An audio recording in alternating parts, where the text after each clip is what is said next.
சாமி நாக்கில் பேசுதா? சாமி பேசுது. சாமி பேசலை அப்படின்னு கவலைப்படுற சனங்களுக்கு மத்தியில் சாமி இப்படி பேசுதே, நம்ம நாவில் இப்படி நிற்குதே, நமக்கு இது மாதிரியான ஒரு சூழ்நிலைகளை ஏற்படுத்தி கொடுக்குதே அப்படின்னு ஒரு சில சாமியாடி ஒரு மக்களோட உண்மையான நிகழ்வு தான் இன்றைக்கி இந்த பதிவு.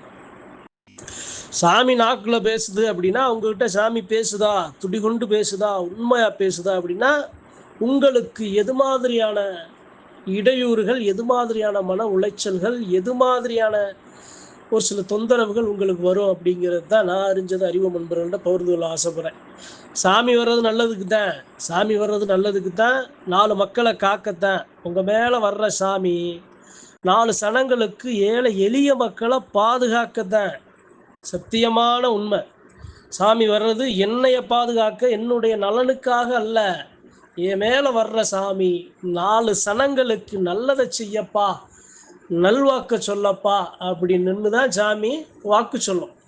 சரி, என்னங்க சாமி பேசுனா நல்லது தானேங்க?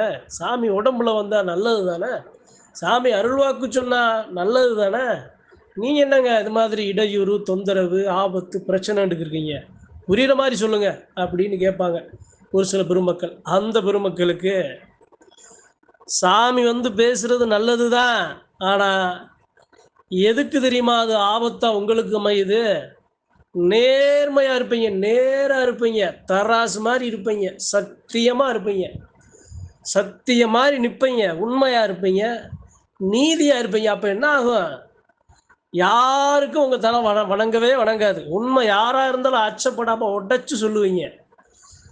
பெற்ற தாயாக இருந்தாலும், கட்டிய மனைவியாக இருந்தாலும், பெற்ற பிள்ளையாக இருந்தாலும், எவ்வளவு நெருக்கமான சொந்தங்கள் இருந்தாலும், எது உண்மையோ அதுதான்.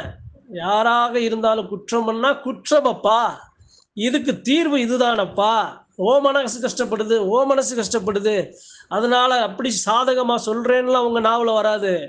உண்மையா நீதியா நெருப்பு மாதிரி வரும். ஒரு சில உண்மையான நிகழ்வுகள் அறிவு நண்பர்கள்ட்ட பகிர்ந்து கொள்ள ஆசைப்படுறேன். ஒரு எல்லையில சாமி வருது, சாமி வருது, சாமி பேசுது. சாமி நல்லா துடியாத பொய்யா போலியா, பேருக்கு புகழுக்கு அதிகாரத்துக்கு ஆசைக்கெல்லாம் சாமி ஆடணுங்கிற எண்ணம் அவருக்குல்ல. சத்தியமான தெய்வம் நின்னா ஆடுவோம், நல்ல நல்ல வாக்க சொன்னா சொல்லுவோம் அப்படின்னு அவரு அந்த தெய்வத்தை வணங்கி வர்றாரு. சாமி நிற்கிது, பேசுது. அங்க என்ன அப்படின்னா, அவர்கிட்ட அந்த சாமி பேசுறதுனால எதுவாக இருந்தாலும் இடம், பொருள், ஏவல் பார்க்காம, தெய்வம் எதுக்கு அஞ்சுமா, சாமி எதுக்கு அஞ்சுமா, பாகுபாடு பார்க்குமா, ஏழை பணக்காரன்னு பார்க்குமா, இதை சொன்னா நமக்கு லாபம் கிடைக்கும் நஷ்டம் கிடைக்கும்னு எதையுமே பார்க்காதுல்ல. எதுவாக இருந்தாலும் அவருடைய வாழ்க்கையில, அவருடைய உறவுகளுக்குள்ள அவர்கிட்ட யாரெல்லாம் முறையிடுறாங்களோ அவங்க எல்லாத்துக்கும் சொல்றாரு, பேசுறாரு. சாமி வாக்கு சொல்ற மாதிரி சொல்லல, சாதாரணமாவே பேசுறாரு. பிரச்சனைகளுக்கு தீர்வு கொடுக்கிறாரு. அந்த பிரச்சனைகளுக்கு யாரு காரணங்கிறவங்கள அடையாளம் காட்டுறாரு. இந்த பிரச்சனை எதனால உருவாகுது அப்படின்னு எல்லாத்தையும் சொல்ல சொல்ல சொல்ல நெருப்பு மாதிரி அவருடைய சொல்ல அந்த இடத்துல விழுகுது. அப்ப அவங்க நெருக்கமானவங்க என்ன பண்றாங்க, இவர் என்னப்பா இப்படி பேசுறாரு, இவர் என்னப்பா மனசை இப்படி காயப்படுத்துறாரு, இவர் என்னப்பா இப்படி நம்மளை நிப்பாட்டிட்டாரு அப்படிங்கிற மாதிரி என்ன பண்றாங்க, அவரை காரணம் காட்டி, அவரை முன்னாடி ஒரு பொம்மையா, அவரு தான் எல்லாத்துக்கும் காரணம், அவரு தான் இப்படி சொன்னாரு அப்படிங்கிற மாதிரி அவரை ஒரு காரணமா, கருவியா, ஆயுதமா பயன்படுத்தி அவங்க நினைச்சதை சாதிச்சுக்கிறாங்க. இது உங்களுக்கு நடக்கும், சாமியாடிகளுக்கு நடக்கும், உண்மையான சாமியாடிகளுக்கு நடக்கும். ஏன் அப்படின்னா சத்தியம் தானப்பா, நீ என்ன செஞ்சாலும் பரவாயில்ல, இதுதானப்பா உண்மை, நீ தானப்பா தப்பு செஞ்ச, தப்பை செஞ்சுட்டு அதுக்கு நீ தண்ணியை குடிக்கணும், தப்பு செஞ்சதுக்கு நீ தண்ணியை குடிக்கணும்ல, நீ தப்பை செஞ்சவனுக்கு உனக்கு சாதகமா நான் சொல்ல முடியுமா? தப்பு செஞ்சது நீ தானப்பா, அதற்குரிய தண்டனையை நீ தான் அனுபவிக்கணும் அப்படிங்கிற மாதிரி எங்க போனாலும் அந்த சாமி நாவல பேசுறவங்க, உடம்புல பேசுறவங்க எங்க போனாலும் சத்தியமான விஷயங்களை பேசும்போது எதிரிகளும் பகையாளிகளும் நிறைய அதிகமாவாங்க. சத்தியமான ஒரு யதார்த்தத்தை பேசுறேன் நான். ஏதோ அன்பர்களை யாரையும் வாக்கு சொல்ற பெருமக்களை அச்சப்படுத்தணும்னா சொல்லல. நீங்க அருள் சாமி அருள் வாக்கு சொல்லும் போதுதான் அப்படி இருப்பீங்கன்னு இல்லை, சாதாரண நாட்கள்லயே நீங்கள் தெய்வம் போல சத்தியமாகத்தான் எந்த ஒரு செயல்களையும் முடிவுகளையும் எடுப்பீங்க. உங்க சொல்லு பலிக்கும்.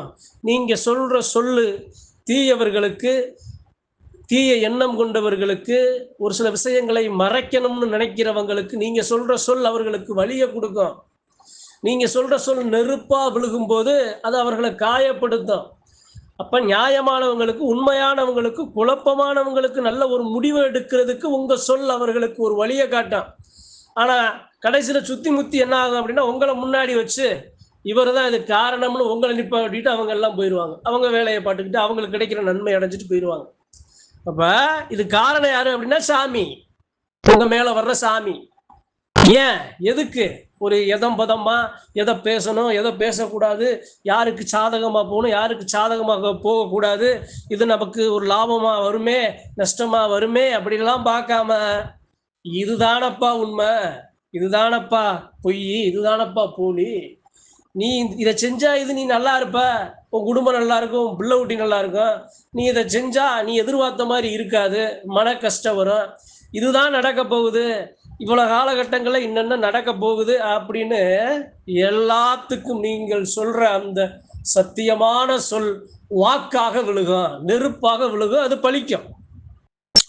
ஒரு குழப்பமான ஒரு சூழ்நிலை ஒரு குடும்பம் வருது அப்படின்னா அந்த குழப்பத்தை தீர்க்கிறதுக்கு நீங்க உள்ள போய் குழப்பத்தை தீர்த்து விடுவீங்க, விளக்கங்களை கொடுப்பீங்க. கடைசியில தீர்த்த உங்களை முன்க வச்சு இவர் தான் சொன்னாரு அதனால நாங்க செஞ்சோம் அப்படிங்கிற மாதிரி போயிடுவாங்க. அப்ப சாமி என் மேல நிக்குது, என் மேல என் நாக்குல நிக்குது, நான் நல்லா பேசுறேன், அருள்வாக்கு சொல்றேன், நல்லது நடக்கும். 4 மக்களுக்கு, 400 மக்களுக்கு, 4000 மக்களுக்கு, ஏன் 4 லட்சம் மக்களுக்கு கூட நல்லது நடக்கும். ஆனா கடைசியில அந்த நல்லது செய்த இந்த தேகம் இருக்குல்ல, உங்களுடைய தேகம், உங்களுடைய நாவு, அது ஒரு சில பழி சொல்லையும் இழி சொல்லையும் ஒரு சில துரோகங்களையும் நீங்கள் சந்திக்க நேரிடும். சத்தியமா நேரா நிமிர்ந்து வணங்கா முடிவாரு நீங்க நின்னீங்கன்னா, எதுக்கும் பணத்துக்கு ஆசைப்படாம, பொண்ணுக்கு ஆசைப்படாம, பொருளுக்கு ஆசைப்படாம, எதுக்கும் அச்சப்படாம, எந்த மாயையும் உங்களை வீழ்த்தாம, நீங்க நல்லா சரியா தராசு மாதிரி, நீ அந்த நீதி தேவதை மாதிரி நீங்க நின்னீங்க அப்படின்னா உங்க உங்க உங்க நாவல வர்ற சொல், அந்த சொல்லு கெட்டவங்களுக்கு, தீய எண்ணம் கொண்டவங்களுக்கு, இது நமக்கு நடக்கும்னு நம்பி எதிர்பார்த்த வந்தவங்களுக்கு சாதகமா அமையாம, அப்ப அது அது அவர்களுடைய பார்வை, அவர்களுடைய கோபம் அது உங்க பக்கம் திரும்பத்தானே செய்யும். என்னப்பா இவரு சாமி சொல்றாரு சாமி அப்படின்னு சொல்லுவாங்க. என்னப்பா இவர் சொல்றதெல்லாம் பொய்யுப்பா, என்னப்பா இவர் தானப்பா இவ்வளவு பிரச்சனைக்கும் காரணம், என்னப்பா இவர் தானப்பா இப்படி சொல்லிட்டாரு, என்னப்பா என்னப்பான்னு உங்க மேல உங்களை வச்சேவும் அவர்கள் காய் நகற்றுவார்கள். இதுவும் நடக்கும். சாமி ஆடி வரும் மக்களுக்கு நடக்கும், வாக்கு சொல்ற வரும் மக்களுக்கு நடக்கும். அதிகமான நேசம் கொண்ட பெருமக்களை விட இது மாதிரியான ஒரு சில மக்கள் விருப்பு வெறுப்புகளை, பகைகளை, துரோகங்களை நீங்க சந்திக்க நேரிடும். பெருசா நினைப்பீங்க, பெருசா நினைப்பீங்க. அவர்களுடைய சுயநலத்துக்காக உங்களுடைய சொல், உங்களுடைய உணர்வுகள், உங்களுடைய நீங்க வணங்குற தெய்வ சக்தி, நீங்க சொல்ற சொல், அது எல்லாத்தையும் திரிச்சு ஒரு நிலையை உருவாக்கிடுவாங்க. அப்ப நாக்குல சாமி பேசுது அப்படின்னா எவ்வளவு நல்லது நடக்குது, அதே சமயம் எவ்வளவு சங்கடங்கள் உங்களுக்கு வருங்கிறதையும் அறிஞ்சு புரிஞ்சு வாக்கு சொல்லுங்க. நல்லது தாங்க. என்னதான் நடந்தாலும் சத்தியமான வழியில நீங்க நிக்கிறீங்கல்ல, உண்மையான வழியில நிக்கிறீங்கல்ல, எதுக்கு ஆசைப்படாம இதுதானப்பா உண்மைன்னு உடைச்சு பேசுறீங்களே, அதுக்கு இது மாதிரி சங்கடங்கள் வந்தா தாராளமா ஏத்துக்குங்க. எப்ப ஒரு குடும்பம் வருது, அந்த குடும்பத்தை காக்குறேன், அந்த குடும்பத்தை நான் பாதுகாக்கிறேன், அந்த குடும்பம் நல்லா இருந்தா போதும், அந்த குடும்பமே என்னை மண்ணவாரி தூத்துனாலும் அந்த குடும்பம் நல்லா இருந்தா போதும் அப்படின்னு நினைக்கிற என்னுடைய குணம் என் சாமியோட குணம். அந்த சாமியோட குணத்துக்கு அந்த குடும்பத்துக்கு நான் பகையாளி ஆனாலும் நீ குடும்பம் நல்லா இருக்கே போ, நீ நல்லா இருந்துட்டு என்னை இப்ப பகைச்சிட்டு போ அப்படிங்கிற அந்த ஒரு நல்ல விஷயத்தை ஏத்துக்குங்க. நல்லது செய்யறதுனால பல நூறு கஷ்டங்கள் வந்தாலும், பல நூறு நெருக்கமானவர்கள் பிரிந்தாலும் சத்தியம் ஜெயிச்சிச்சு அப்படின்னா கலங்காதீங்க, கஷ்டப்படாதீங்க, பின்வாங்காதீங்க. அது உங்களுடைய செயல்பாடு அல்ல, உங்களுடைய ஆற்றல் அல்ல, உங்கள் மேல் வரும் சாமியோட செயல்பாடு, சாமி நடத்தும் விளையாட்டு. ஒரு சில தீர்வுகளுக்கு முடிவுகள் எழுதப்படாத நிலையில் உங்களை போன்றவர்களை வைத்து அங்கே முடிவுகள் எழுதப்படும். ஒரு சில எட்டாத ஒரு சில விஷயங்களுக்கு, குழப்பங்களுக்கு, ஒரு தீராத நோய்களுக்கு, மனநோய்களுக்கு மருந்துகளை உங்கள் மூலமாக அந்த சாமி அதை சரி செய்து கொடுக்கப்படும். அப்ப சாமியை சுமக்கிறோம், நாம பேசுறதெல்லாம் நெருப்பா தெரிக்குது. அதனால நமக்கு நிறைய பகைகள், வெறுப்புகள் உருவாகுது. சொந்த பந்தத்துக்குள்ள இது மாதிரி எத்தனையோ விஷயங்கள் நடக்குதுன்னுலாம் பின்வாங்காதீங்க. நல்லதானத்தா செஞ்சிருக்கேன் போ. மண்ண வாரி தூத்திட்டு கூட போத்தா. உனக்கு நல்லது தான் செஞ்சிருக்கேன். என்னைய எதிரியா முன்னாடி நிப்பாட்டிட்டு நீ நல்லா இரு. உன் குடும்பம் நல்லா இரு. நான் உனக்கு நல்லது தான் செஞ்சிருக்கேன். நான் உனக்கு நல்லத பாதைய காட்டியிருக்கேன். இப்ப தெரியாது, பின்னாடி தெரியும்.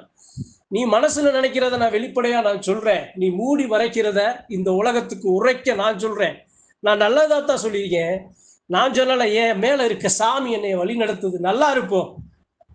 அப்ப அறிவு நண்பர்களுக்கு சொல்றேன், தெய்வத்தை உண்மையா கடல் போல மலை போல நேசிச்சு வணங்கி அருள்வாக்கு சொல்ற பெருமக்களுக்கு சொல்றேன். அருள்வாக்கு சொல்லும் போது மட்டும் நீங்கள் தெய்வமாக இருக்க மாதிரி எந்த சாதாரண நடை உடை பாவனை உங்களுடைய வாழ்வியல் எல்லாத்திலையும் நீங்க பேசுற சொல் பலிக்கும். நீங்க பேசுற சொல் சக்தியுடையதா இருக்கும். நீங்க பேசுற சொல் ஒரு நெருப்பாக தீய சக்திகளை தீய வினைகளை அழிக்கும், பாதையை கொடுக்கும், வெளிச்சத்தை கொடுக்கும், குழப்பத்தை நீக்கும். அப்ப சாதாரண மனுஷன் சாமியாடியா இருந்தாலும் சாமி அருள்வாக்கு சொல்றத அதுக்கு சமமாக நீங்க பேசுற எல்லா சொல்லும் அது சக்தி உடையது அப்படிங்கிறது தான் இன்னைக்கு இந்த பதிவு. நன்றி, வணக்கம். மற்றும் ஒரு பதிவில் சந்திப்போம்.